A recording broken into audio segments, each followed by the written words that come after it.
വിശ്വാസം ത്യജിച്ച് കളയാതെ ക്രിസ്തുവിൻ്റെ സ്നേഹത്തിൽ ഓരോ നിമിഷവും പറ്റിച്ചേർന്നിരുന്ന ഇരുൾ അടഞ്ഞ വഴികളിൽ തിരുനാളമാകുവാൻ ഇന്നത്തെ ചിന്ത. കർത്താവിൻ്റെ അതിപരിശുദ്ധമായ നാമം വാഴ്ത്തപ്പെടുമാറാകട്ടെ. അനുഗ്രഹിക്കപ്പെട്ട ഈ നല്ല ദിവസത്തിനായിട്ട് കർത്താവിന് സ്തോത്രം ചെയ്യുന്നു. എക്സൽ മീഡിയയുടെ ഇന്നത്തെ ചിന്തയിലേക്ക് അവർക്കും സ്വാഗതം. ഇന്ന് ചിന്തയ്ക്ക് ആധാരമായി ലഭിച്ചിരിക്കുന്നത് വെളിപ്പാട് പുസ്തകം അതിൻ്റെ 1-ാമത്തെ അധ്യായമാണ്. അതിൽ 17-18 വാക്യങ്ങൾ ഇന്നത്തെ ചിന്തയ്ക്ക് ആധാരമായിട്ട് ഞാൻ വായിക്കുന്നു. അവനെ കണ്ടിട്ട് ഞാൻ മരിച്ചവനെ പോലെ അവൻ്റെ കാൽക്കൽ വീണു. അവൻ വലങ്കൈ എൻ്റെ മേൽ വെച്ചു. ഭയപ്പെടേണ്ട, ഞാൻ ആദ്യനും അന്ത്യനും ജീവനുള്ളവനുമാവുന്നു. ഞാൻ മരിച്ചവനായിരുന്നു, എന്നാൽ ഇതാ എന്നേക്കും ജീവിച്ചിരിക്കുന്നു. മരണത്തിൻ്റെയും പാതാളത്തിൻ്റെയും താക്കോൽ എൻ്റെ കൈവശമുണ്ട്. ക്രൈസ്തവ സഭയ്ക്ക് ഏറ്റവും ഉദാത്തമായ, നിലനിൽക്കുന്ന, പ്രത്യാശ നൽകുന്ന ഒരു വിശുദ്ധ ഗ്രന്ഥമാണ് വെളിപ്പാട് പുസ്തകം എന്ന് പറയുന്നത്.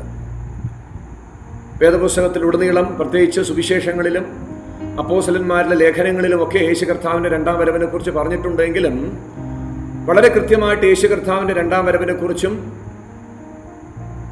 അന്ത്യ ന്യായവിധിയെക്കുറിച്ചും കർത്താവിൻ്റെ രാജ്യത്വത്തെക്കുറിച്ചും സ്പഷ്ടമായിട്ട് വിവരിക്കുന്ന ഒരു പുസ്തകമാണ് വെളിപ്പാട് പുസ്തകം എന്ന് പറയുന്നത്.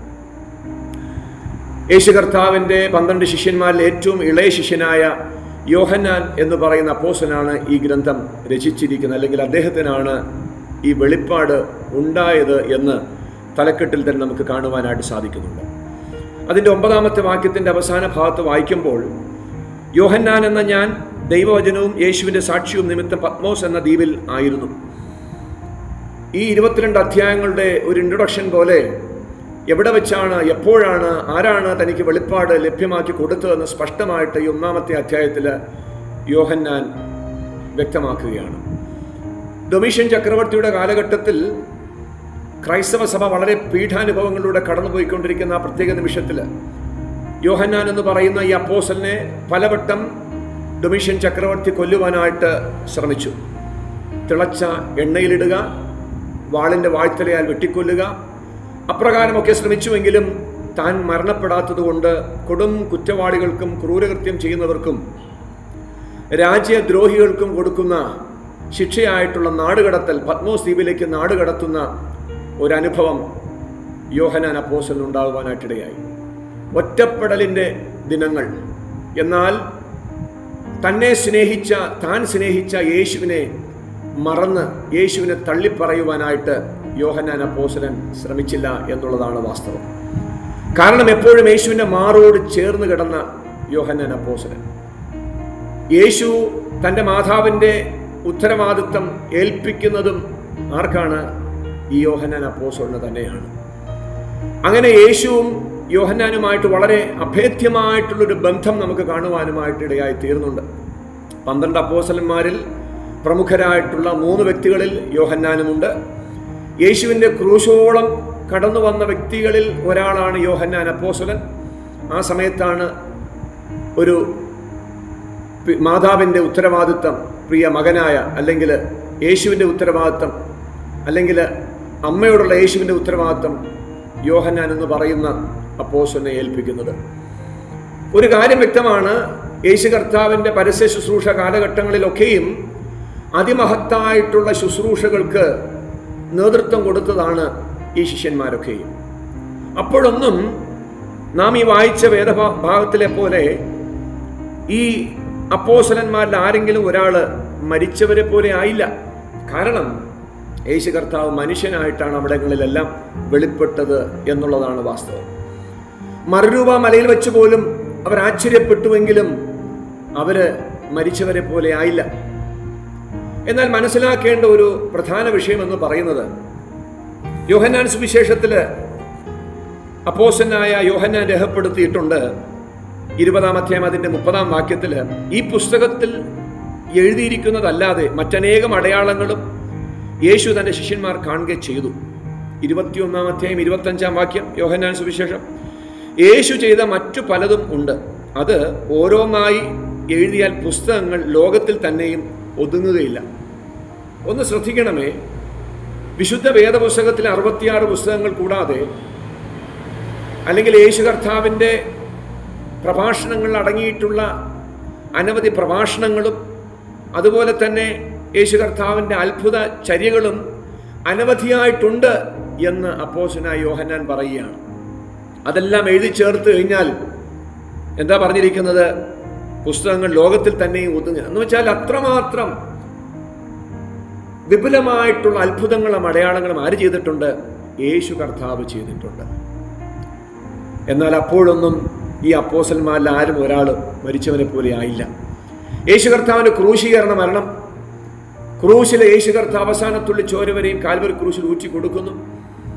അവൻ്റെ തലമുടിയിൽ മുൾക്കിരീടം വയ്ക്കുന്നു, അവൻ്റെ വിലാപ്പുറത്ത് ആഞ്ഞു കുത്തുന്നു, കാരിരും പാണികളാൽ അവൻ്റെ കൈകാലുകൾ തുളയ്ക്കപ്പെടുന്നു. എന്നാൽ അതിനുശേഷം യേശു കർത്താവ് മഹത്വപൂർണനായിട്ട് തേജസ്കരിക്കപ്പെട്ട് യേശു കർത്താവ് ഉയർത്തെഴുന്നേറ്റ് പോകുന്ന ഭാഗവും നമുക്ക് കാണുവാൻ സാധിക്കുന്നുണ്ട്. അപ്പോഴെല്ലാം അവർ ആശ്ചര്യപ്പെടുകയാണ് ചെയ്തത്. അവിടങ്ങളിലെല്ലാം യേശു കർത്താവിൻ്റെ യഥാർത്ഥ രൂപം അവർക്ക് പ്രത്യക്ഷമായിട്ട് ലഭിച്ചില്ല. എന്നാൽ യേശുവിൻ്റെ ശിഷ്യന്മാരിൽ അവസാനം മരണം സംഭവിക്കുന്നത് യോഹന്നാനാണ്. എന്നാൽ അതിന് തൊട്ടു മുൻപ് AD 72 തോമസ് ലീഹ കൊല്ലപ്പെടുന്നത്. എന്ന് വെച്ചാൽ ഞാൻ പറഞ്ഞു വരുന്നതിൻ്റെ സാരമെന്ന് പറയുന്നത്, ഇത്രയും നാൾ യേശുവുമായിട്ടുള്ള അഭേദ്യമായിട്ടുള്ള ബന്ധത്തിലിരുന്ന യോഹന്നാൻ അപ്പോസ്തലൻ, മനസ്സിലാക്കണം, യേശുവിൻ്റെ മാറോട് ചേർന്നിരുന്ന യോഹന്നാൻ അപ്പോസ്തലൻ, യേശുവിൻ്റെ ആ മഹത്വമായിട്ടുള്ള ദിവ്യ ദർശനങ്ങളെ കണ്ട യോഹന്നാൻ അപ്പോസ്തലൻ, അതായത് ഉയർത്തെഴുന്നേൽപ്പ് കണ്ട യോഹന്നാൻ അപ്പോസ്തലൻ, അതിനു മുമ്പ് മറുവ മലയിൽ വെച്ച് യേശുവിൻ്റെ ആ പ്രത്യേക തേജസ്കരിക്കപ്പെട്ട ആ അവസ്ഥ കാണുന്ന യോഹന്നാൻ അപ്പോസ്തലൻ, മാത്രമല്ല വീണ്ടും വർഷങ്ങളോളം തൻ്റെ വിശ്വാസം ത്യജിച്ച് കളയാതെ ക്രിസ്തുവിൻ്റെ സ്നേഹത്തിൽ ഓരോ നിമിഷവും പറ്റിച്ചേർന്നിരുന്ന യോഹന്നാനാണ് ഈ വലിയ വെളിപ്പാട് ഉണ്ടാകുവാനായിട്ടിടയായിത്തീർന്നത്. എന്താണ് ആ വെളിപ്പാടിൻ്റെ പ്രത്യേകത എന്ന് അവിടെ രേഖപ്പെടുത്തിയിട്ടുണ്ട്. താൻ കണ്ട യേശു ഇപ്രകാരമാണ്: നിലവിളക്കുകളുടെ നടുവിൽ നിലയങ്കി ധരിച്ച് മാറത്ത് പൊൻകച്ച കെട്ടിയവനായി മനുഷ്യപുത്രനോട് സദൃശനായവനായ ക്രിസ്തു. മാറത്ത് കുന്തം കൊണ്ട് മുറിപ്പാടുകളുള്ള യേശുവിനിപ്പോൾ മാറത്ത് പൊൻകച്ചയാണ് കാണുവാൻ സാധിക്കുന്നത്. അടുത്ത് പറയുകയാണ്, അവൻ്റെ തലയും തലമുടിയും വെളുത്ത പഞ്ഞു പോലെ ഹിമത്തോളം വെള്ളയും, കണ്ണ് അഗ്നിജ്വാലയ്ക്കൊത്തതും, കാലുലയിൽ ചുട്ട് പൊഴിപ്പിച്ച വെള്ളോട്ടിന് സദൃശവും, അവൻ്റെ ശബ്ദം പെരുവെള്ളത്തിൻ്റെ ഇരച്ചിൽ പോലെയുമായിരുന്നു. അവൻ്റെ വലങ്കയിൽ 7 നക്ഷത്രമുണ്ട്. അവൻ്റെ വായിൽ നിന്ന് മൂർച്ചയേറിയ ഇരുവായ്ത്തലുള്ള വാൾ പുറപ്പെടുന്നു. എന്ന് വെച്ചാൽ ഒരു സുപ്രഭാതത്തിലെ യേശുവിനെ കണ്ട യോഹന്നാൻ വളരെ പരിതാപകരമായിട്ടുള്ള ദർശനങ്ങളാണ് യോഹന്നാന് ലഭിച്ചത്. തേജസ്കരിക്കപ്പെടുന്ന യേശുവിനെ കാണുന്ന യോഹന്നാൻ, മരിച്ച് പുനരുത്ഥാനം ചെയ്യപ്പെടുന്ന യേശുവിനെ കാണുന്ന യോഹന്നാൻ, എന്നാൽ അതിലുപരിയായിട്ട് യേശുവിനോട് കൂടെ വർഷങ്ങളോളം, എന്ന് വെച്ചാൽ പുനരുത്ഥാനത്തിന് ശേഷം യേശുവിൻ്റെ സാന്നിധ്യം വർഷങ്ങളോളം അനുഭവിച്ചറിഞ്ഞ യോഹന്നാൻ, അത്രമാത്രം യേശുവിനോട് ഒപ്പം ആയിത്തീർന്ന യോഹന്നാൻ ഇപ്പോൾ കാണുന്നത് പഴയ ശരീരമല്ല, മറിച്ച് യേശു കർത്താവിൻ്റെ മഹത്വവൽക്കരിക്കപ്പെട്ട ശരീരത്തെയാണ് കാണുവാൻ സാധിക്കുന്നത്. അത് കണ്ടിട്ട് യോഹന്നാൻ അപ്പോസ്തലൻ മരിച്ചവനെ പോലെയാവുകയാണ്. പഴയ നിയമത്തിൽ ഒരു വ്യക്തി ഇപ്രകാരം കണ്ടു. ദാനിയേൽ എന്ന് പറയുന്ന പ്രവാചകൻ, 10-ാം അധ്യായം 10 തൊട്ട് 15 വരെയുള്ള വേദഭാഗങ്ങൾ അത് കാണുവാനായിട്ട് സാധിക്കുന്നുണ്ട്. അവിടെയും രേഖപ്പെടുത്തിയിരിക്കുന്നുണ്ട്, ഈ മഹത്വപൂർണനായ പുരുഷനെ കണ്ടിട്ട് ദാനിയേൽ മരിച്ചവനെ പോലെ ആയിത്തീർന്നു. ഇന്ന് പകൽക്കാലം ഞാൻ നിങ്ങളോട് പറയട്ടെ, ദൈവത്തോടുള്ള ആഴമായുള്ള സ്നേഹബന്ധം നമ്മെ ഒരു ആത്മവിവശതയിലേക്ക് നയിക്കുന്നതാണ്. ദൈവത്തോടുള്ള ആത്മാർത്ഥമായുള്ള സ്നേഹം നമ്മെ ദിവ്യ ദർശനങ്ങളിലേക്ക് നമ്മെ നയിക്കുന്നതാണ്.